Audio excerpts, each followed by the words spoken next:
Zainab, thank you so much for taking the time today. Really grateful for you making some space for us to have a chat. Excited to learn a little bit about your crypto journey, your creator journey, and then what excites you about the world of both kind of creatorship and the crypto ecosystem that you're very much deep into. So thanks so much for making the time. Thank you so much, Garvin, for taking the time as well. I really appreciate it. It's always nice to share your thoughts in this market anyways with anyone that's interested to hear it. So I could get started on how it's going and what I think in the market since I started and how I started.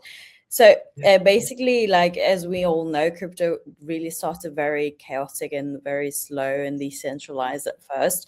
And at those times, no one really knew exactly what was going on at the time. And me too, I was very confused at first, and not many people knew about it back then when I first, started hearing about it. But for me, and not it being a mostly male-dominated market as well, I was actually really interested to know about it, because for me, I started learning more about economics and finance and those kind of topics. And when you know that there is this opportunity of very new kind of opportunity for you to use the money and understand how it is and understanding the investment and how it works, and it's very dynamic market. So that's how I basically started learning about it in general. And once you understand it, it gets going on itself, because you start doing research every day and start seeing things and connecting things together. So it's very interesting. Totally. Yeah, no, thanks, Emil. Great to get straight into it. Exactly as you said, like, you start to connect the dots as you come kind of across different things, which is great. I guess, like, jumping back into, you come from such a multifaceted background. You're a polyglot, multilingual. You've lived in multiple different locations, and I guess, like, do you feel like maybe those different aspects of exposure to different countries, different people, etc., like, you're seeing vastly different economies in the likes of the UK, in the likes of Turkey, in the likes of Italy. Like, is that something that crypto has? How do I word it? I suppose, like, do you appreciate more about crypto because it's so universal, as in it's so applicable in every ecosystem, as in, Turkey has gone under crazy inflation over the last 10 years. And I mean, in Turkey, it's a topic of everyday conversation. Like, in Turkey, especially lately since pandemic, it's been really crazy. And exactly, like, ever since I was 14, I was outside Turkey and coming back to Turkey because of, like, my education in the UK. That really changed, because actually, when I started university, I had so many friends in the field of finance that were talking about it. At the time, I was actually more interested in medicine of things, because I wanted to be a doctor. But then my kind of perspective really changed when around the time that the pandemic hit, when going back and forth to Turkey and UK after that as well, seeing the difference, and also coming to Italy. So it's very different. Three of these countries, I think, completely different in terms of economy, and in terms of the behaviors and the fears of the people, completely different because of the different cultures as well. Like, for example, in Turkey, gold has a different value that compared to in general, like, in the culture itself. So with crypto as well, it was very crazy, because as I said, in Turkey, because of the politics and everything that's going on, the hyperinflation is affecting everyone, and that inevitably also affects the crypto world too. In my opinion, more people are getting into crypto because they are trying to make something out of it. It's amazing, isn't it? It's so interesting how, like, sometimes having a conversation with someone who's maybe from Turkey or even Argentina, countries that have gone under, as you said, hyperinflation, like, the awareness of crypto is so much more historical, versus, like, you talk to someone in Oslo or Stockholm about crypto, and they kind of still, well, not, obviously not a generalization, but sometimes there's a little bit of a less welcoming approach to it, because there is a dramatically stronger trust in the currencies of their own countries. So it's fascinating to hear your vision on it from the multiple different countries. I mean, it's very interesting, yeah, because I think it's to do also with the, I mean, obviously the age of the people, or, you know, how open they are to technology, how open they are to, you know, to risk and everything like that. Because some people really, I mean, older people in Turkey as well, they're more less trusting to it because they don't really know how technology works, and therefore crypto, because they're very intertwined together.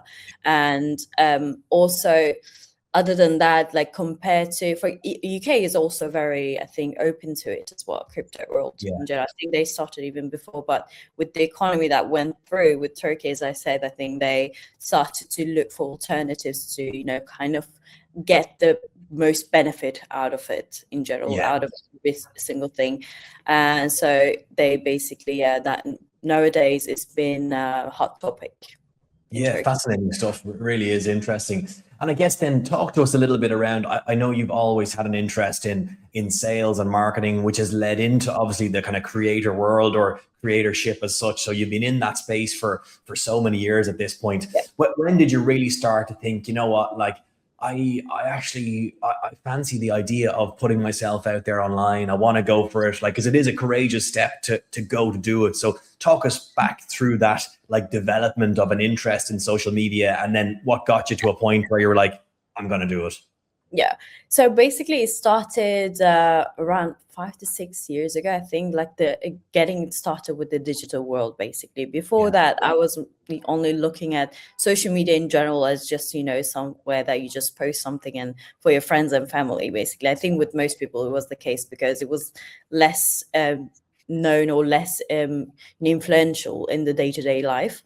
But after that, then you start to see, I think, with the pandemic again, I think that was a very changing or pivotal point in most of people's lives, and in terms of the digital life getting started into people's, you know, day-to-day activities. And after that, basically, I started seeing so many creators out there that are, you know, putting themselves out there and actually getting so much profit out of it, getting so much exposure out of it, and really influencing people for the good, mostly, obviously for the bad as well. But those that were for the good in the, you know, crypto world, or at first I started with the social media aspect of it, with the economics, because when you wanted to learn something at the time, you always went to, oh, sorry. I had a call there. We'll cut it. Don't worry. Hang on. Actually, I'm going to quickly move this. So don't worry. Yeah. Yeah. Perfect. Okay. Yeah, I'm back now.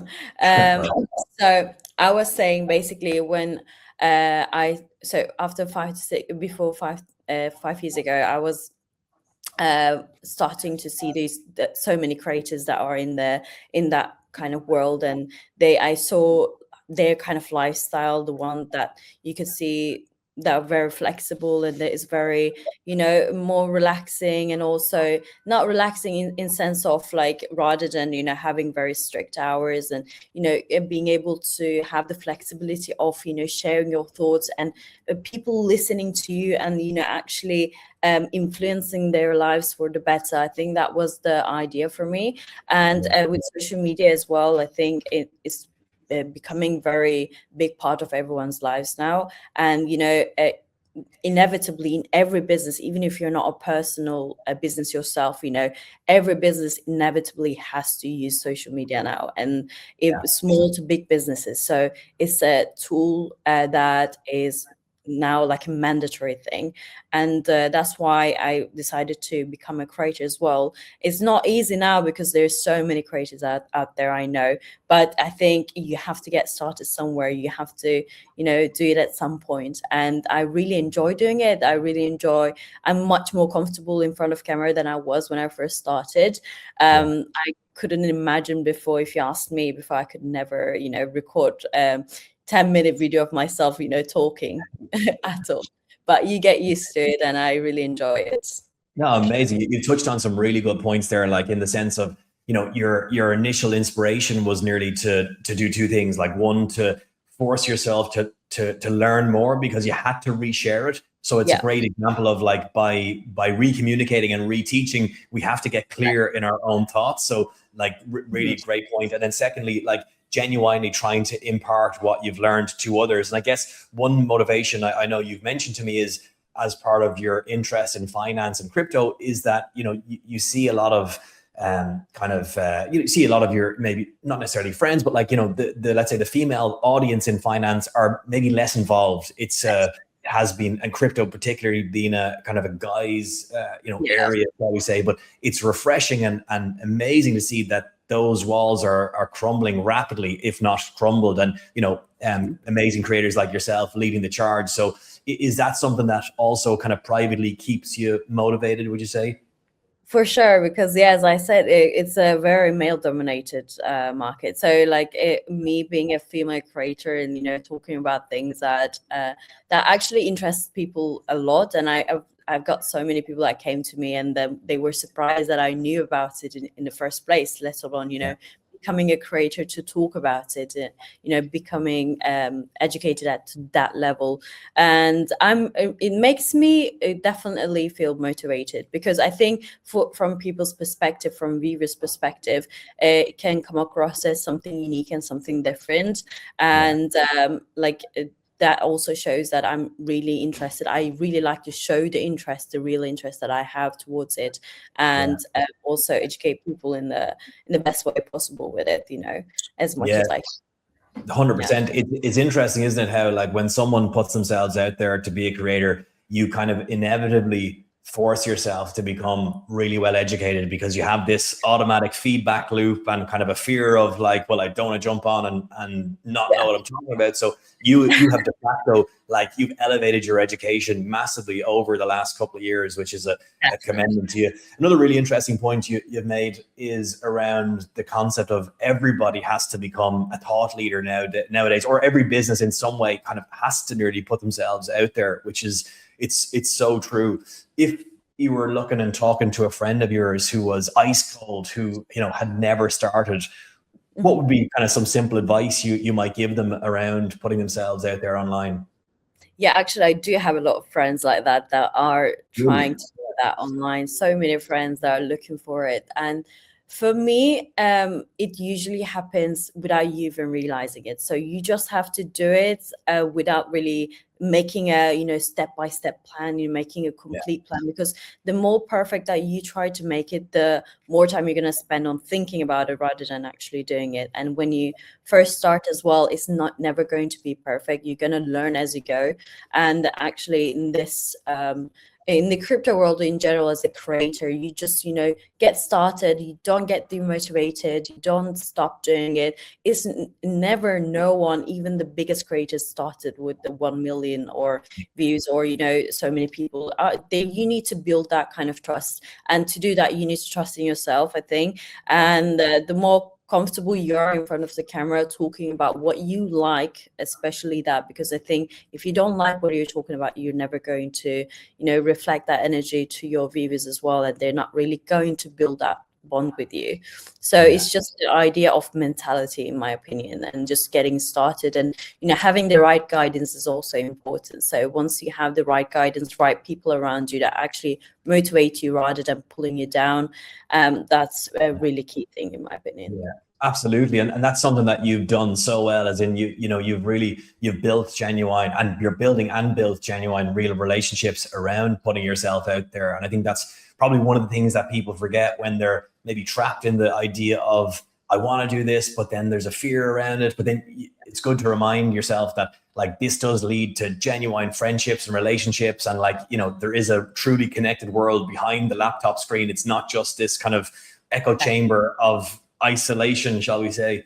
Yeah, exactly. And the fear of being judged as well, I think it does play a big part, especially when you record yourself. You start judging yourself, or why did I say this, why did I do that, and you end up not posting it or not doing anything about it, which I think is one of the biggest mistakes that I did when I first started as well. But you just gotta not really care about it, because people really don't actually judge that intensely to a creator that much, and as much as we do, especially because I think we're the biggest judges of ourselves, should I say. So yeah, that's really something to keep in mind for sure. 100% makes total sense. And I guess then jumping back towards the crypto side, over the last couple of months, obviously the market's been choppy, definitely a bit of a bear market at the moment. But what keeps you excited? I know offline we were talking about you're pretty excited around the general kind of institutionalization of crypto, the mass adoption. Like even with this bear market, you can clearly see where the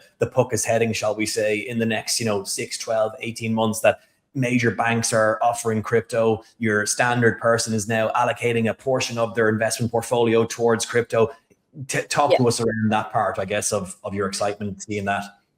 Yeah, that's actually something that I've been really thinking a lot, especially since the market is not really going great. But that, for me, that's more of an opportunity than something that should bring you down, because there's so many coins out there, for example, XRP, that you probably everyone knows about, because it started very decentralized, very it wasn't institutionalized at all, but now you can see so many coins actually being used in real life. It was never in the beginning, it was never built for institutions as well. It was a very fast thing, and that you could come in early, catch a narrative, and suddenly you're up 5 times and 10 times, and sometimes even more. So there were no rules, no gatekeepers, no kind of permission. But I think now that's changing, and XRP is actually probably the clearest example that I could give, because if you look at it, for example, is now before the approval of SEC and everything like that, it was never something that you could consider in real life, but now it's completely different. But in this time where crypto is not really at its greatest, I think it's a time where I like to remind the people to not be demotivated and not really make harsh very rash decisions of any kind, because I think these kind of moments are actually the moments where everything changes for between an actual investor and someone that loses the money. And if you're being patient, and if you're act in the correct time, it's very important. And that's what motivates me, because I want to remind people that, because sometimes you forget that whole thing, because you start panicking when you see so many red lines over there, and you just want to not lose anymore. But it's actually very it indicates a lot of things. What you do indicates so much, so you need to keep in mind some things, and that's what I do basically. Keep a level headed and keep an eye on the bigger picture. It really is. It's amazing to think about, isn't it? As you said, like, originally a male dominated kind of degen market, especially when we think of some of the meme coin craziness, roller coaster stuff like several years ago, and going back even 10, 15 years ago, but particularly let's say in the last 5 or 6 years, where like a lot of people have made a lot of money, a lot of people have lost a lot of money. And then when you kind of fast track forward, as much as there's not a huge amount of excitement around crypto from a standard retail person right now, but as we can see in the next like 12, 18, 24 months, like there's going to be universal usage of crypto, even when people are not aware they're using crypto. Like the blockchain fundamental technology behind it is going to be embedded into what they're doing. So it's such an interesting, I think it circles back as well to, as we're saying, like countries like Turkey, who are going to have obviously rapid adoption of it because of their fear around hyperinflation, and then also the female market coming very much rising into the crypto ecosystem is just super exciting to see. Very exciting. Like you can definitely, if you look back in 5 years ago or even 2 years ago, there's a huge difference between the users itself and also like the whole market as well. So I think it's very interesting is the institutionalization.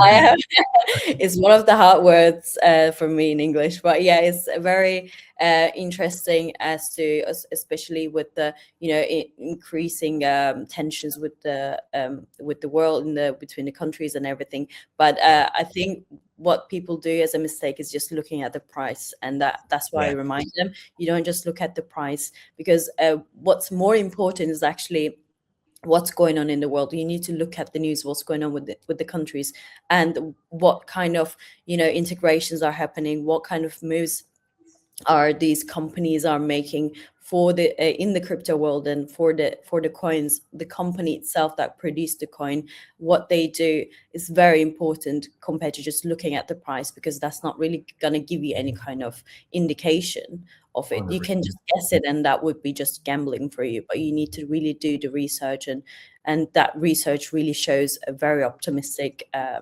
news for the upcoming years for sure.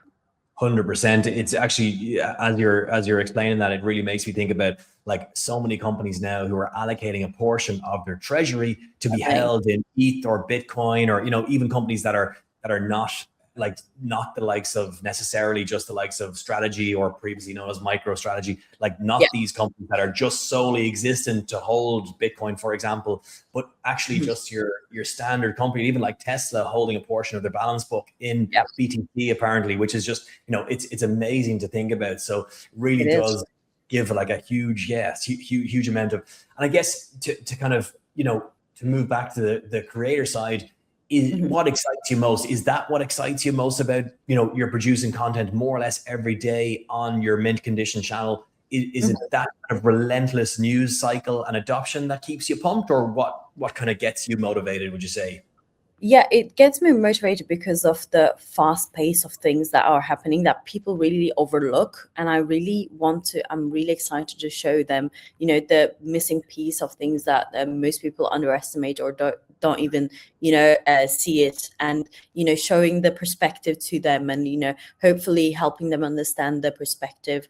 And that's literally the main driver for me as well. And I do like to do the research. I do like to see new things happening, especially when it's optimistic about the future. I really want to, let them know what's going to happen, so that everyone really gets the best out of it, and that way we learn together.